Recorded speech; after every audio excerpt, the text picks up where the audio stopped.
Missionários da Luz. Terceiro livro da coleção, A Vida no Mundo Espiritual, ditado pelo espírito André Luiz e psicografado pelo médium brasileiro Francisco Cândido Xavier. Capítulo 16. Incorporação.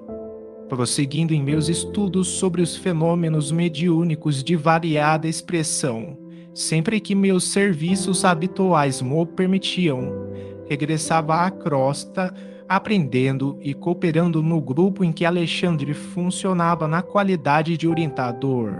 Minha frequência, porém, em virtude das obrigações por mim assumidas em nossa colônia espiritual, não podia ser assídua, razão porque procurava aproveitar as mínimas oportunidades a fim de enriquecer as minhas experiências. Numa das reuniões a que compareci, um dos cooperadores de nossa esfera aproximou-se do compassivo instrutor e pediu, humilde: nossos companheiros encarnados, em solicitações sucessivas, insistem pela vinda do irmão Dionísio Fernandes, atualmente recolhido, como sabeis, numa organização de socorro. Alegam que a família se encontra inconsolável, que haveria conveniência na visita dele e que seria interessante ouvir um antigo companheiro de lutas doutrinárias. Enquanto Alexandre ouvia em silêncio, o simpático colaborador prosseguiu, depois de ligeira pausa: estimaríamos receber a devida autorização para trazê-lo. Poderia incorporar-se na organização mediúnica de nossa irmã Otávia e fazer-se ouvir de algum modo diante dos amigos e familiares. O mentor pensou durante alguns momentos e redarguiu: não tenho qualquer objeção pessoal em face da providência que você sugere, meu caro Euclides. Entretanto, embora se constitua o nosso grupo de cooperadores encarnados de excelentes amigos, não os vejo convenientemente preparados para o integral aproveitamento da experiência. Sobra em quase todos eles, na investigação e no raciocínio, o que lhes falta em sentimento e compreensão. Colocam a pesquisa muito acima do entendimento e, como você sabe, as organizações mediúnicas não são filtros mecânicos. Além disso, Dionísio conta com reduzido tempo em nossa esfera, ainda não pôde nem mesmo retirar-se do asilo que o acolheu em nosso plano. Adicionemos a esses fatores a intranquilidade da família, pouco observadora da fé viva, a diferença de vibrações da nova esfera que o nosso amigo procura adaptar-se presentemente, a profunda emoção dele com essa reaproximação talvez prematura, a instabilidade natural do aparelhamento mediúnico e, possivelmente, concordaremos com a inoportunidade de semelhante medida. Euclides, o interlocutor, advogando o pedido veemente do círculo, não se desencorajou e insistiu: reconheço que a vossa palavra é sempre ponderada e amiga.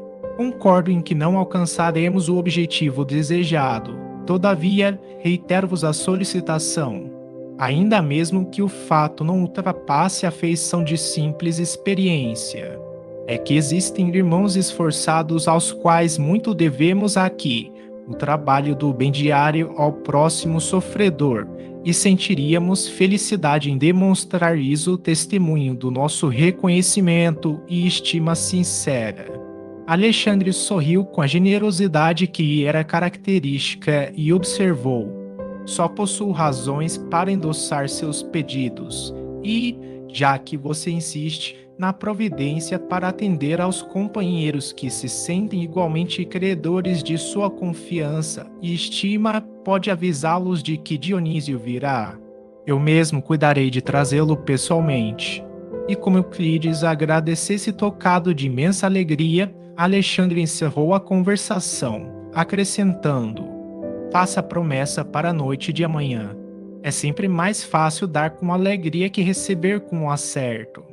Afastamo-nos, porque o interrogasse quanto ao processo fenomênico da incorporação. O benigno instrutor esclareceu de boa vontade. Mediunicamente falando, As medidas são as mesmas adotadas nos casos de psicografia comum, acrescentando-se, porém, que necessitaremos proteger, com especial carinho, o centro da linguagem na zona motora, fazendo refletir nosso auxílio magnético sobre todos os músculos da fala localizados ao longo da boca, da garganta, laringe, tórax e abdômen. Atendendo-me às interpelações, o instrutor relacionou diversas elucidações de ordem moral alusivas ao assunto, comentando as dificuldades para difundir nos corações terrenos os valores da consolação legítima em virtude das exigências descabidas da pesquisa intelectual. Admirava-lhe a sabedoria profunda e a sublime compreensão das fraquezas humanas, quando atingimos a instituição de socorro a que Dionísio se recolhera em plena região inferior, não muito distante da crosta terrestre. Entendendo-se com os espíritos do bem consagrados aos serviços do amor cristão em zonas semelhantes, conduziu-me à presença do recém-desencarnado, que se mantinha sob forte excitação. Dionísio falou-lhe Alexandre, bondoso, após a saudação usual: lembra-se do nosso grupo de estudos espiritualistas? Como não? E com que saudades? Suspirou o interlocutor.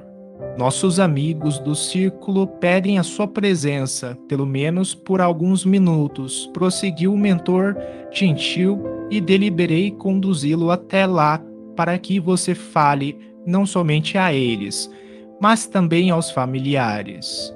Que ventura! Exclamou Dionísio, quase chorando de contentamento. Ouça, porém, meu amigo, tornou Alexandre, sereno e enérgico. É indispensável que você medite sobre o acontecimento. Lembre-se de que você vai utilizar um aparelho neuromuscular que lhe não pertence. Nossa amiga Otávia servirá de intermediária. No entanto, você não deve desconhecer as dificuldades de um médium para satisfazer as particularidades técnicas de identificação dos comunicantes diante das exigências de nossos irmãos encarnados. Compreende bem? Sim, replicou Dionísio, algo desapontado. Estou agora no mundo da verdade e não devo faltar a ela.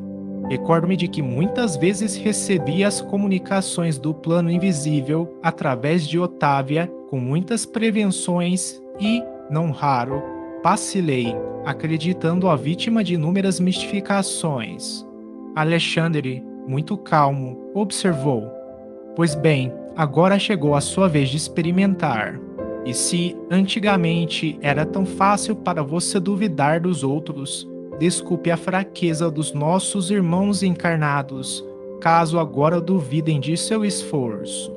É possível que não alcancemos o objetivo, entretanto, nossos colaboradores insistem pela sua visita e não devemos impedir a experiência. Antes que Dionísio se internasse em novas considerações, o interlocutor rematou: concentre-se com atenção sobre o assunto, peça a luz divina em suas orações e espere-me. Conduzi-lo em nossa companhia, deixando-o na residência da médium com algumas horas de antecedência, para que você encontre facilidades no serviço de harmonização. Despedimos-nos em seguida, registrando efusivos agradecimentos do interlocutor. O caso interessava-me. Por isso mesmo, roguei a permissão de Alexandre para acompanhá-lo de mais perto. Autorizado a fazê-lo, segui o instrutor, que se dirigiu, no dia seguinte, à instituição a que Dionísio se recolhera, amparando-o convenientemente para a visita projetada. Com a gentileza de sempre, Alexandre guiou-nos até a moradia da médium Otávia, onde Euclides, o benevolente amigo da véspera, nos aguardava cheio de atenções. O prestimoso mentor despediu-se com delicadeza extrema e, deixando-me em companhia dos novos colegas, acrescentou: a reunião dos companheiros encarnados terá início às 20 horas. Todavia, entre 18 e 19 horas, estarei aqui de regresso a fim de acompanhá-los ao nosso núcleo de serviço. Fixando-me, concluiu bondosamente. Aproveite a aproximação de Euclides, meu caro André. Um bom trabalhador tem sempre proveitosas lições a ensinar. Euclides, sorrindo, agradeceu, comovido, e conduziu-nos ao interior doméstico, enquanto Alexandre se afastava noutra direção. Detivemo-nos em um humilde aposento. Nesta parte da casa, explicou-nos o guia acolhedor, nossa irmã Otávia costuma fazer meditações e preces. A atmosfera reinante aqui é agudo, por isso confortadora, leve e balsâmica. Estejam à vontade, em vista de ser hoje um dos dias consagrados ao serviço mediúnico. Terminará ela os trabalhos da refeição da tarde mais cedo, a fim de orar e preparar-se. Consultei o mostruário do grande relógio de parede, não longe de nós, que marcava precisamente 16 horas, e manifestei o desejo de ver a nossa irmã que atuaria naquela noite como intermediária entre os dois planos. Deixando Dionísio no aposento a que me referi, Euclides conduziu-me à pequena cozinha, onde uma senhora idosa se mantinha atenta à preparação de alguns pratos modestos. Tudo limpeza, ordem e harmonia doméstica. Notei-a, porém, algo pálida, abatida. Ouvindo minha inquirição discreta, o companheiro informou: Otávia é uma excelente colaboradora de nossos serviços espirituais, mas, pela força das provas necessárias à redenção, permanece unida a um homem ignorante e quase cruel. Enquanto o companheiro brutal está ausente nas horas do ganha-pão, a casa é tranquila e feliz, porquanto a nossa amiga não oferece hospedagem às entidades perturbadoras da sombra. Todavia, quando o infeliz Leonardo penetra este pequeno domínio, a situação se modifica, porque o pobre esposo é um legítimo canteiro espinhoso no jardim deste lar. Faz-se acompanhar de perigosos elementos das zonas mais baixas. Não conseguiu ele identificar-se com a missão espiritualizante da esposa? Perguntei com interesse. Não, de modo algum, explicou Euclides, sem titubear. Não é novo para a compreensão elevada, contudo, é teimoso nos erros que lhe são próprios. Permite que a consorte nos ajude, em vista da insistência de parentes consanguíneos dele, dedicados à nossa causa e que, influenciados por nós, não lhe permitem afastá-la.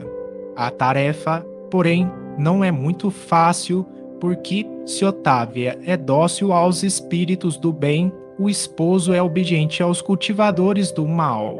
Basta, às vezes, traçarmos um programa construtivo com a colaboração dela para que Leonardo, cedendo aos portadores da treva, nos perturbe a ação, criando-nos graves dificuldades.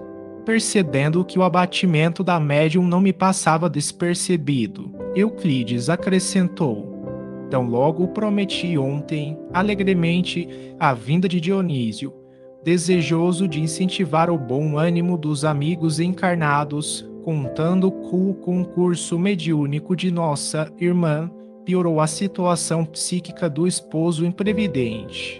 Leonardo amanheceu hoje mais nervoso que de costume, embebedou-se pouco antes do almoço, insultou a companheira humilde e chegaram mesmo a infligir-lhe tormentos físicos. Assustada, a bondosa senhora sofreu tremendo choque nervoso que lhe atingiu o fígado, encontrando-se, no momento, sob forte perturbação gastrointestinal. Por isso, a alimentação dela foi muito deficiente durante o dia e não tem podido manter a harmonia precisa da mente para atender com exatidão aos nossos propósitos. Já trouxe diversos recursos de assistência, inclusive a cooperação magnética de competentes enfermeiros espirituais, para levantar-lhe o padrão das energias necessárias, e só por isto é que a pobrezinha ainda não tombou a camada, embora se encontre bastante enfraquecida, apesar de todos os socorros. Algo desapontado, Euclides considerou, após curto silêncio. Como sabe, a harmonia não é realização que se improvise e, se nós, os desencarnados devotados ao bem, estamos em luta frequente pela nossa iluminação íntima, os médiums são criaturas humanas, suscetíveis às vicissitudes e aos desequilíbrios da esfera carnal. Exclamei, fixando a pobre mulher. Não teremos alguém que a substitua? Ela está quase cambaleante. Todos os serviços exigem preparo, treinamento, observou meu interlocutor sensatamente, e não poderemos trazer alguém que faça as vezes de Otávia de um instante para outro. Não supõe que ela deveria ser feliz para ser mais útil? Indaguei. Quem sabe? Respondeu Euclides com intenção. A mediunidade ativa e missionária não é incompatível com o bem-estar e, a rigor, todas as pessoas que gozam de relativo conforto material poderiam disputar excelentes oportunidades de serviço em seus quadros de trabalho e edificação. Entretanto, as almas encarnadas, quando favorecidas pela tranquilidade natural da existência física, se mantêm na região de serviço comum que lhes é própria às necessidades individuais e, como o cumprimento do dever com exatidão já representa grande esforço, raramente ultrapassam a fronteira das obrigações legítimas em busca do campo divino da renunciação. A luta intensiva, porém, dilata as aspirações íntimas. Sofrimento, quando aceito a luz da fé viva, é uma fonte criadora de asas espirituais. A essa altura dos esclarecimentos fraternos, o companheiro sorriu e observou, formulando semelhantes considerações. Não queremos dizer que a mediunidade construtiva deva ser apanágio dos corações algemados à dor. Isto não. As missões da espiritualidade superior pertencem a todas as criaturas de boa vontade. Apenas expressamos a nossa convicção de que almas existem fervorosas no ideal do bem e da verdade, que se valem dos obstáculos para melhor escalarem o monte da redenção divina. A dona da casa terminara a tarefa de aprontar o jantar humilde e, antes que o esposo voltasse ao lar, dirigiu-se ao quarto íntimo em que, conforme a notificação de Euclides, costumava fazer as suas preces preparatórias. Penetramos o aposento em sua companhia.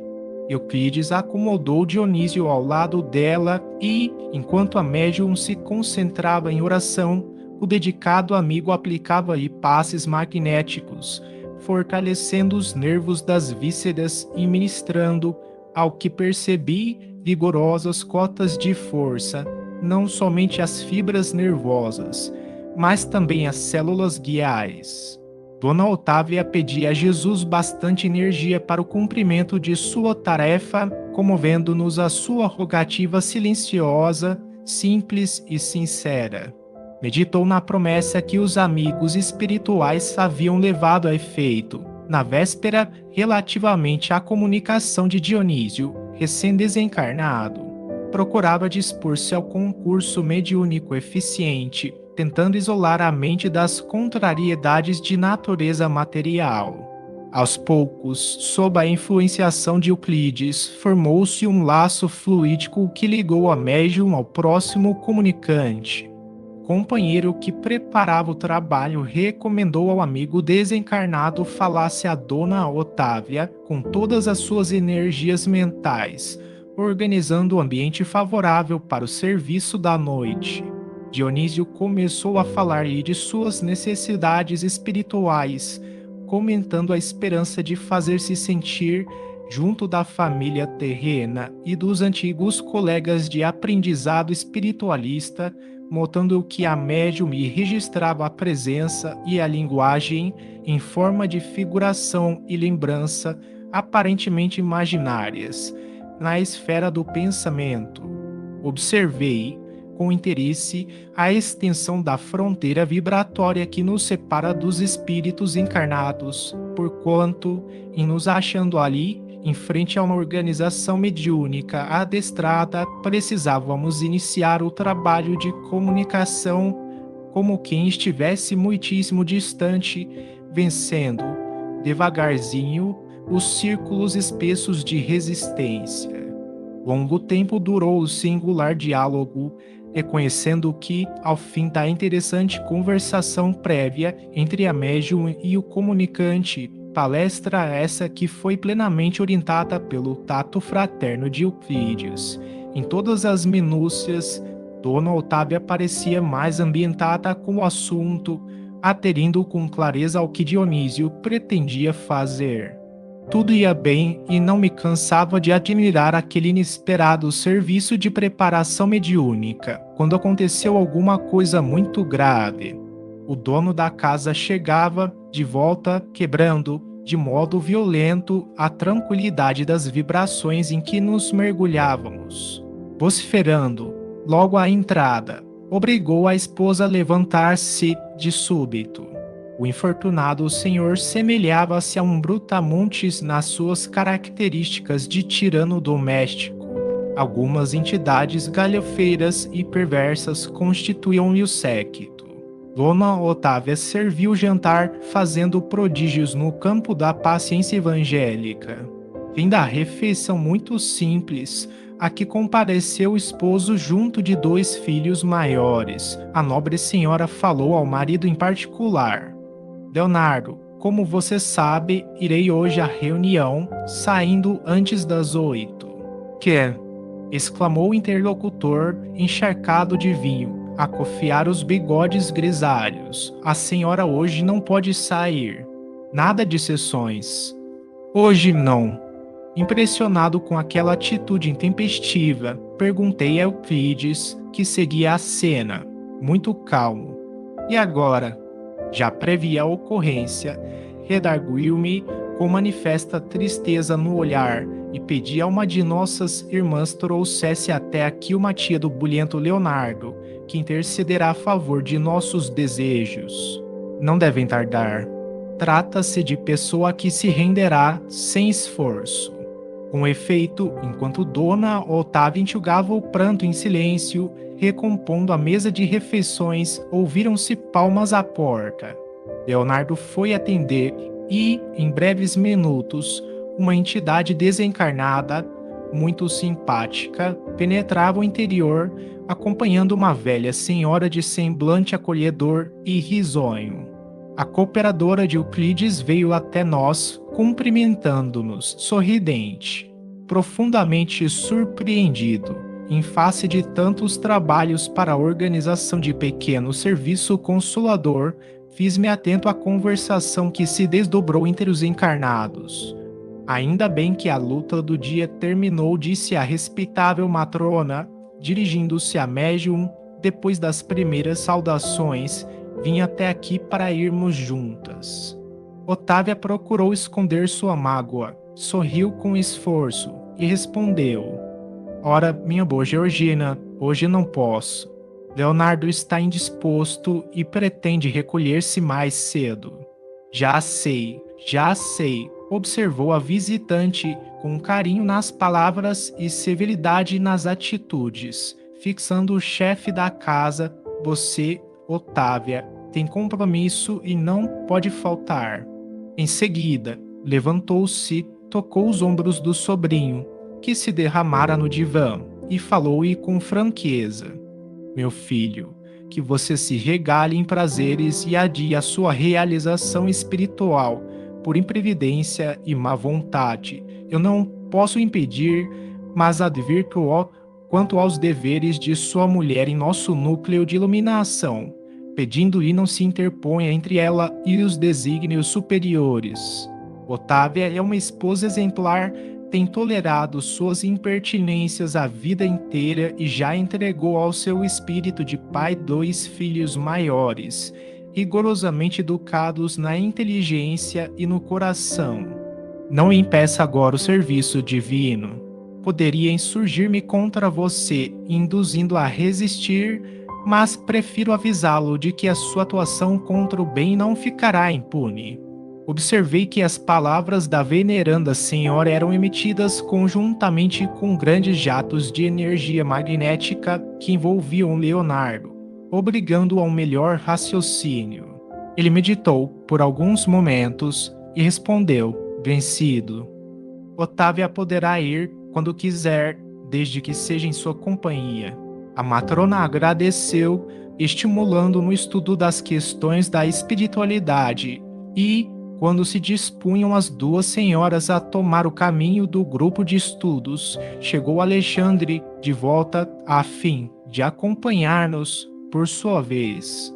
Reconheci que o instrutor notou, de relance, o estado de abatimento da médium, percebendo as dificuldades que se opunham à prometida comunicação de Dionísio, mas, longe de se referir às advertências da véspera, ele próprio, agora, era quem se mostrava mais otimista, estimulando, ao que notei, o entusiasmo de Euclides a serviço do bem. Atingimos o vasto salão daquela oficina de espiritualidade, quando faltava precisamente um quarto para as 20 horas. Como sempre, os trabalhadores de nosso plano eram numerosíssimos nos múltiplos trabalhos de assistência, preparação e vigilância. Enquanto alguns amigos ansiosos e a família do comunicante, constituída de esposa e filhos, aguardavam a palavra de Dionísio, muito grande era o nosso esforço para melhorar a posição receptiva de Otávia. Alexandre, como de outras vezes, esmerava-se em ministrar o exemplo da cooperação sadia.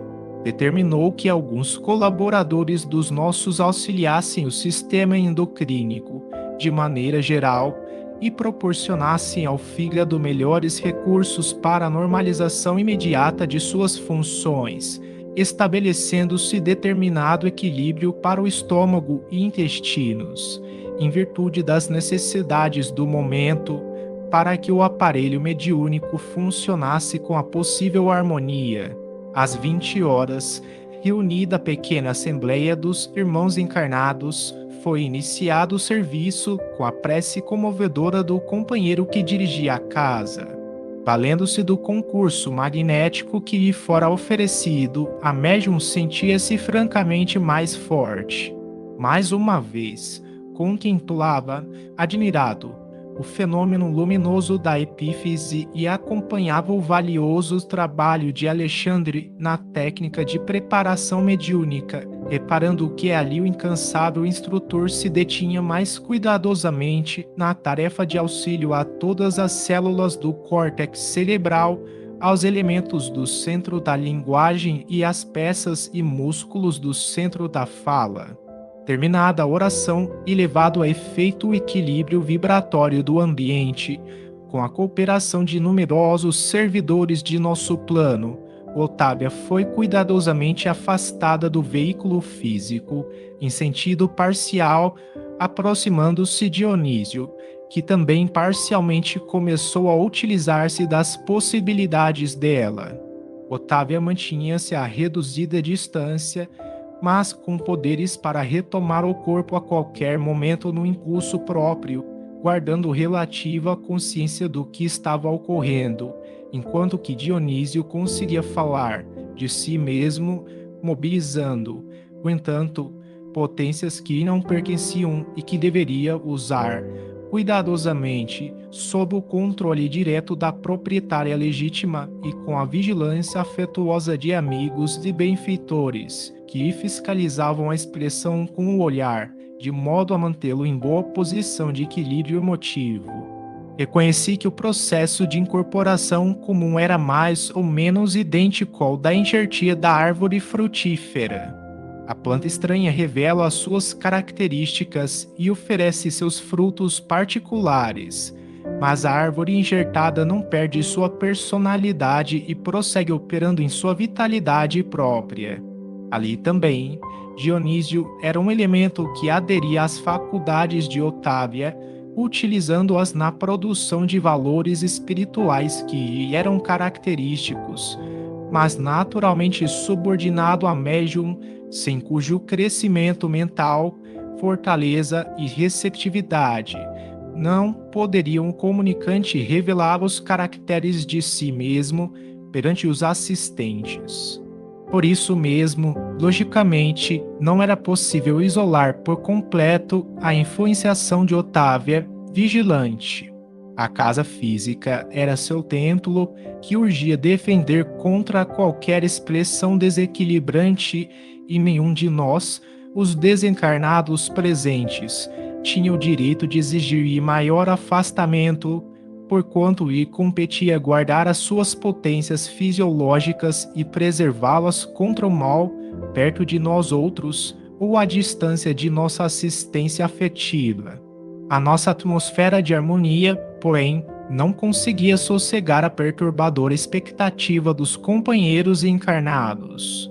Entre nós prevaleciam o controle, a disciplina, o autodomínio. Entre eles, sopravam o desequilíbrio e a inquietação. Exigiam um Dionísio, homem pela boca de Otávia, mas nosso plano lhes impunha um Dionísio, espírito, pelas expressões da médium. A família humana aguardava o pai emocionado e ainda submetido a paixões menos construtivas, mas auxiliávamos o irmão para que sua alma se mantivesse calma e enobrecida em benefício dos próprios familiares terrestres. Falava o comunicante sob forte emotividade, mas Alexandre e Euclides, ocupando-se respectivamente dele e da intermediária, fiscalizavam-lhe as atitudes e palavras, para que se manifestasse tão somente nos assuntos necessários à edificação de todos, responsabilizando-o por todas as imagens mentais nocivas que a sua palavra criasse no cérebro e no coração dos ouvintes. Em vista disso, o comunicante portou-se em todos os pontos da mensagem falada com admirável dignidade espiritual, fazendo, porém, verdadeiros prodígios de disciplina interior para calar certas situações familiares e conter as lágrimas estancadas no coração. Depois de falar quase 40 minutos, dirigindo-se à família e aos colegas de luta humana, Dionísio despediu-se, repetindo tocante oração de agradecimento que Alexandre ditou comovido. Nosso concurso decorrera com absoluta harmonia. O manifestante ofereceu os possíveis elementos de identificação pessoal, mas a pequena congregação de encarnados não recebeu a dádiva como seria de desejar.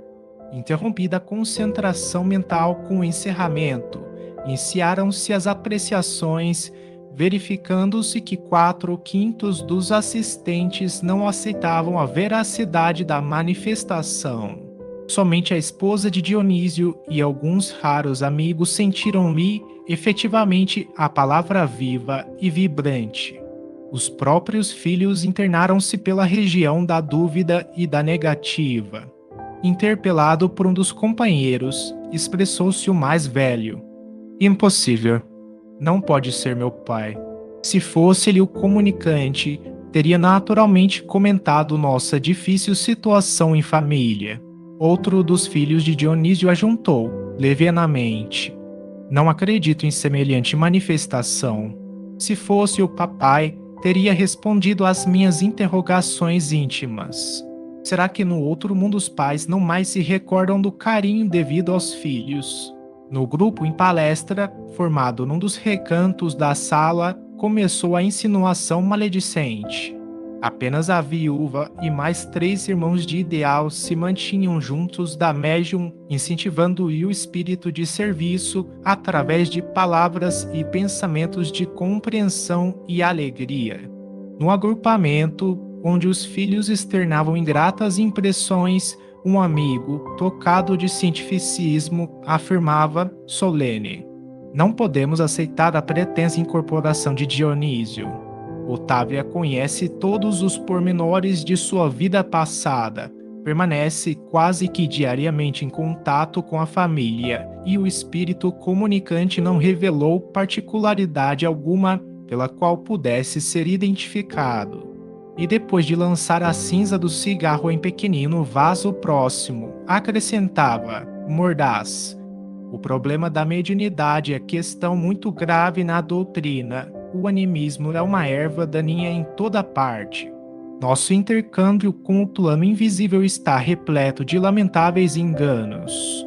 Um dos rapazes presentes arregalou os olhos e perguntou, de súbito: considera, porém, o senhor que Dona Otávia seria capaz de enganar-nos? Não conscientemente, tornou o cientificista com um sorriso superior.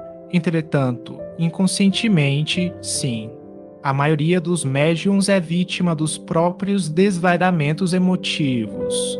As personalidades comunicantes, em sentido comum, representam criações mentais dos sensitivos. Tenho estudado pacientemente o assunto para não cair, como acontece a muita gente, em conclusões fantásticas. Há que fugir do ridículo, meus amigos. Continuando a sorrir, sarcástico, acentuava, triunfante: as imersões do subconsciente nas hipnoses profundas conseguem desnortear os mais valentes indagadores.